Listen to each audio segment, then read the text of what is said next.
এই মুহূর্তের সবথেকে বড় তাজা খবর হলো ইসরায়েল আমেরিকাকে পরিষ্কার ভাষায় একটা কথা জানিয়ে দিয়েছে। বস, এবার আর কোনো ছোটোখাটো চড় থাপ্পড় নয়, এবার আমরা সোজা গলা টিপে ধরতে চাই। প্রিয় দর্শক, মূল আলোচনায় ঢোকার আগে আজকের ব্রেকিং হেডলাইনগুলো একটু দেখে নেওয়া যাক, যা পুরো ভিডিওর গতিপথ ঠিক করে দেবে। আজকের প্রথম বড় ব্রেকিং, ইসরায়েল আমেরিকার কাছে দাবি করেছে ইরানের উপরে আক্রমণ হতে হবে অল আউট। মানে গতকাল ইরান যে ঘোষণা দিয়েছিল যে তাদের উপরে ছোট বড় মাঝারি যেমনই হামলা হোক না কেন, কোনো হামলা হলে সেটাকে তারা সর্বাত্মক যুদ্ধ বা অল আউট ওয়ার ঘোষণা করবে, তো তারই জবাবে আজ ইসরায়েল বলছে আক্রমণ হতে হবে অল আউট। কোনো মিলিটারি বেস নয়, এবার টার্গেট হবে ইরানের সরকার চালানোর মূল মেরুদণ্ড। দ্বিতীয় খবর, যুদ্ধের প্রস্তুতির চরম ইঙ্গিত। ইরান আগামী 3 মাসের জন্য তাদের আকাশের সমস্ত ড্রোন এবং প্রাইভেট বিমানের ওড়াউড়ি নিষিদ্ধ ঘোষণা করেছে। তৃতীয় এবং অত্যন্ত গুরুত্বপূর্ণ বিষয়, একটা নতুন থিওরি সামনে এসেছে, দ্য গ্রেট ব্লকেট। আমেরিকা কি মিসাইল না মেরে ইরানকে ভাতে মারার পরিকল্পনা করছে? আর সেটা হলে ইরান কি চুপ করে বসে থাকবে? চলুন শুরু করা যাক। সবার আগে আসি ইসরায়েলের চ্যানেল 13-এর সেই বিস্ফোরক রিপোর্ট নিয়ে। দেখুন, ডিপ্লোম্যাসিতে সাধারণত দেশগুলো বলে এক আর করে আর এক, কিন্তু ইসরায়েলি মিলিটারি অফিসিয়ালরা এবার রাগঢাক না রেখেই ওয়াশিংটনকে একটা প্রস্তাব, না ভুল বললাম, একটা দাবি জানিয়েছে। তারা বলছে ইরানে যদি স্ট্রাইক করতেই হয় তবে সেটা যেন লিমিটেড না হয়। এতদিন আমরা কি দেখেছি? একটা রাডার স্টেশনে হামলা কিংবা কোনো একটা ছোট মিসাইল ফ্যাক্টরিতে আগুন। ইসরায়েল বলছে এনাফ ইজ এনাফ। তারা চাইছে ইরানের শাসন ব্যবস্থার মূল প্রতিষ্ঠানগুলোকে গুড়িয়ে দিতে। মানে সোজা কথায়, ইরানের যে অবকাঠামো পুরো রাষ্ট্রযন্ত্রটাকে চালিয়ে রেখেছে সেটার মেরুদণ্ড ভেঙে দেওয়াই এখন ইসরায়েলের প্রধান লক্ষ্য। এখন প্রশ্ন হলো, ইসরায়েল কেন এত ডেসপারেট? দেখুন, ইসরায়েলের ভেতর থেকে নেতানিয়াহুর উপর একটা বিশাল চাপ সৃষ্টি করা হচ্ছে। তারা বলছে যদি পরিস্থিতি বিগড়ে যায় তবে ইরানের উপরে চাপ যেন আংশিক না হয়। তারা চাইছে ধ্বংসযজ্ঞ, ব্যাপক হামলা এবং সর্বোচ্চ পর্যায়ের নিষেধাজ্ঞা। মানে সাপকে আঘাত করলে সাপ যেমন ফনা তোলে, সেটা না করে সাপের মাথাটাই নামিয়ে ফেলার পরিকল্পনা। কিন্তু আমেরিকা কি এই পরামর্শ মানবে? আমেরিকা কি এই মুহূর্তে এত বড় ঝুঁকি নেবে? দেখুন, আমেরিকা খুব ভালো করেই জানে যদি ইরানের ইনফ্রাস্ট্রাকচারে হাত দেওয়া হয় তবে ইরান বসে বসে তামাশা দেখবে না, তারাও পাল্টা মারবে।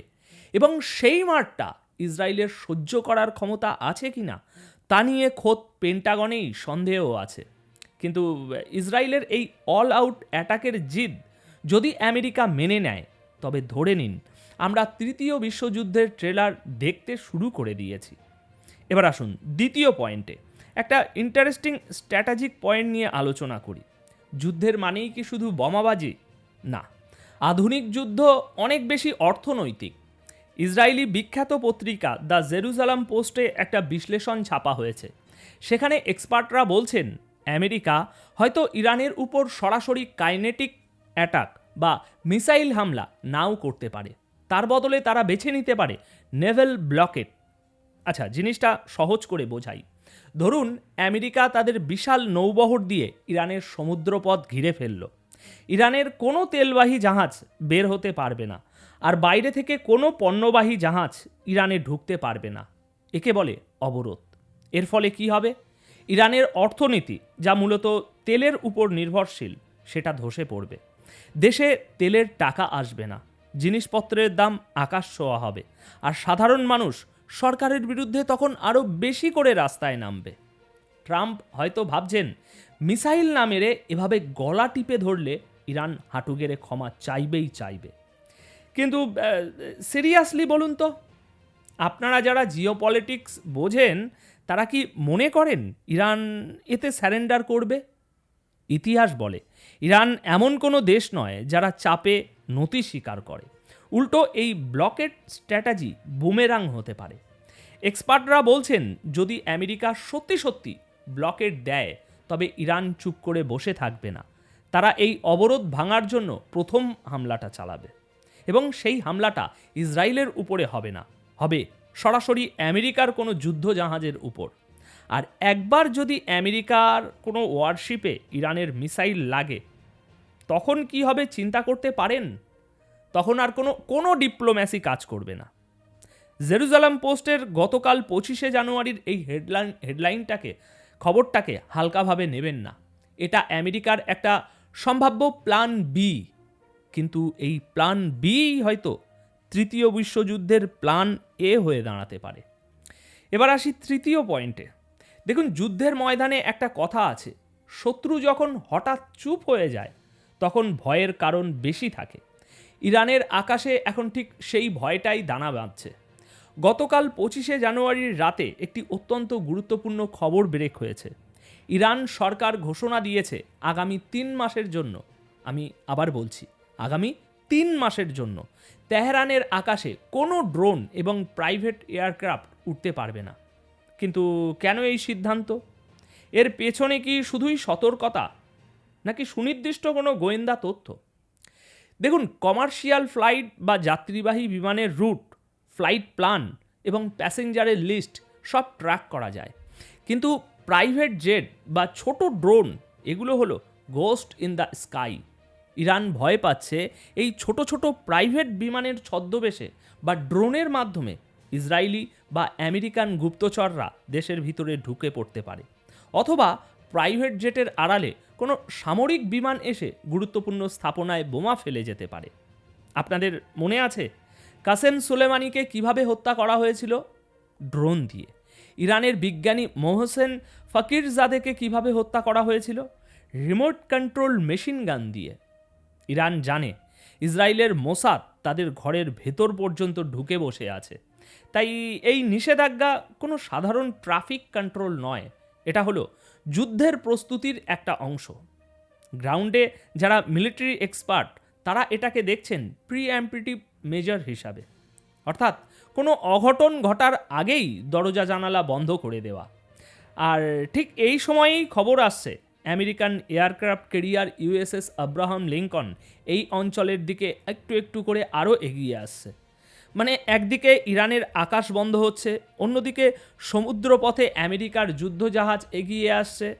আপনি যদি দুয়ে দুয়ে 4 মেলাতে পারেন তবে বুঝবেন এটা কোনো মহড়া নয়, এটা বড় কোনো সংঘাতের আগের ডেড সাইলেন্স। ইরান পরিষ্কার বার্তা দিচ্ছে, আমরা জানি তোমরা আসছো আর আমরাও প্রস্তুত। যদি কোনো অচেনা বিমান বা ড্রোন এই সময়ে ওড়ে আমাদের এলাকার মধ্যে, সেটাকে কোনো ওয়ার্নিং ছাড়াই গুলি করে নামানো হবে, এবং ইরান তখন বলবে আমরা তো আগেই বলেছিলাম। এদিকে আরও একটা খবর আসছে, ইরানের সুপ্রিম লিডার আয়াতুল্লাহ খামিনির বিরুদ্ধে এখন বড়সড় অভিযোগ উঠেছে। অভিযোগটা হলো তিনি নাকি গত 9ই জানুয়ারি সুপ্রিম ন্যাশনাল সিকিউরিটি কাউন্সিলের মিটিংয়ে নির্দেশ দিয়েছেন যে কোনো মূল্যে বিক্ষোভকারীদের পিষে ফেলো, crush the protesters by any means necessary. বলা হচ্ছে তিনি নাকি বলেছেন যত জুলুমি করতে হোক, যত প্রেশারই দিতে হোক, এই প্রোটেস্ট থামাতেই হবে। এখন এই তথ্যের দুটো দিক আছে। একদিকে পশ্চিমা মিডিয়া এবং ইসরায়েল এটাকে একেবারে লুফে নিয়েছে। তারা বলছে ইরান সরকার নিজের জনগণের উপর গণহত্যা চালাচ্ছে। ইরান ইন্টারন্যাশনাল, যে মিডিয়াটি সরাসরি ইরানের সরকার বিরোধী এবং বলা হয় তারা পশ্চিমাদের ফান্ডে চলে, তারা দাবি করছে এই বিক্ষোভে মৃতের সংখ্যা 36,500 ছাড়িয়ে গেছে। চিন্তা করুন, 36,500 মানুষ। অন্যদিকে ইরানের সরকারি হিসাব বলছে মৃতের সংখ্যা 3,000-এর মতো। এখন প্রশ্ন হলো সত্যিটা কি? দেখুন, 3,000 আর 36,000-এর মধ্যে ফারাকটা বিশাল। 36,000 সংখ্যাটা শুনলে মনে হয় কোনো একটা বড় যুদ্ধ হয়েছে। এটা হতে পারে যে ডোনাল্ড ট্রাম্প বা পশ্চিমাদের উস্কে দেওয়ার জন্য এই সংখ্যাটা বাড়িয়ে বলা হচ্ছে, যাতে ট্রাম্প বলতে পারেন ওখানে গণহত্যা হচ্ছে, তাই আমি হামলা করলাম। এটা সেই পুরনো হিউম্যান রাইটসের দোহাই দিয়ে দেশ দখলের টেকনিকও হতে পারে। ইরানের পার্লামেন্টের স্পিকার গালিভাফ দাবি করেছেন এই দাঙ্গাবাজদের ফান্ডিং করছে ইসরায়েল এবং আমেরিকা। তারা নাকি ইরানের সমাজকে ভেতর থেকে ভেঙে ফেলার চেষ্টা করছে। তিনি বলেছেন ইসরায়েল সম্মুখে যুদ্ধে যা পারেনি এই দাঙ্গা দিয়ে সেটা করার চেষ্টা করছে। এখন এই যে হাইব্রিড ওয়ারফেয়ার, বাইরে থেকে অবরোধ আর ভেতর থেকে দাঙ্গা, এটা ইরানের জন্য এখন সবচেয়ে বড় চ্যালেঞ্জ। ওদিকে গতকাল ইসরায়েলে একটা হাই ভোল্টেজ মিটিং হয়েছে। ইসরায়েলের টপ মিলিটারি বসদের সাথে দেখা করতে খোদ ইসরায়েলে উড়ে এসেছিলেন আমেরিকার সেন্ট্রাল কমান্ডের চিফ ব্র্যাড কুপার। ফোনে কথা বলা যেত, ভিডিও কনফারেন্স করা যেত, কিন্তু না, তারা ফেস টু ফেস বসেছেন। কেন? কারণ কিছু কথা বাতাসেও বলা যায় না, কিছু পরিকল্পনার ব্লুপ্রিন্ট সামনাসামনি বসে আঁকতে হয়, যাতে কোনো গোয়েন্দা সেটা হ্যাক করতে না পারে। ইসরায়েলি সেনাপ্রধান এবং আমেরিকার সেন্টকম চিফের এই দুজন যখন এক ঘরে বসেন, তখন বুঝতে হবে ডাল মে কুচ কালা নেই, পুরা ডাল হি কালা হে। দর্শক, আমরা এক অত্যন্ত সংবেদনশীল সময়ের মধ্যে দিয়ে যাচ্ছি। আপনাদের কি মনে হয়, আমেরিকা কি ইসরায়েলের কথায় নেচে নেচে ইরানের উপর সর্বাত্মক হামলা চালাবে? আপনার মতামত কমেন্ট করে অবশ্যই জানান। আমি প্রতিটি কমেন্ট পড়ব, কারণ আপনাদের বিশ্লেষণ অনেক সময় বাঘা বাঘা অ্যানালিসিসদেরও হার মানায়। আর ভিডিওটা যদি আপনাদের পছন্দ হয়ে থাকে, তবে একটি লাইক দিয়ে বন্ধুদের সাথে শেয়ার করুন। ভালো থাকবেন, সুস্থ থাকবেন। দেখা হচ্ছে পরের প্রতিবেদনে। ধন্যবাদ আপনাদের সকলকে।